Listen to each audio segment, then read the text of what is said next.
þú gekkst í ræðar Hauka, gerður þú vonur að þú verið bikarmeistari í byrjunarliðinu? Nei, ég bara, maður reynir bara fyrir besta. Það var gaman að vera komin í byrjunarliðinu og vera bikarmeistari.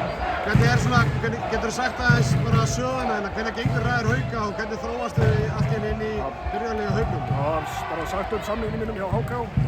Síðan spilaði ég með öðliðinu hjá Haukum í fyrra og var að spila með öðliðinu í byrjun árs.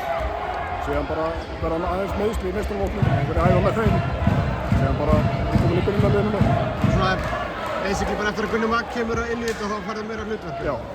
Hvernig svona hefurðu, þú veist, þegar þú kemur í Hauka þá ertu bara basically að koma í félagið þeirra? Já, bara að koma í raun og leika mér og halda mér í standi. Síðan maður komið aðeins lengra en það.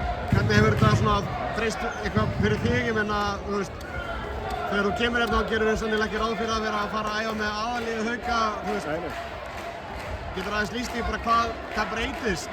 Já, bara æfingatímar og maður svona þarf að leggja meiri áherslu á það líkamlega og svona í kringu vinnu, hvernig maður skipuleggur það og bara æfingatímarnir þægilegri og svona, já, bara þægilegra allt í kringu það. Hvenær hérna, þú veist,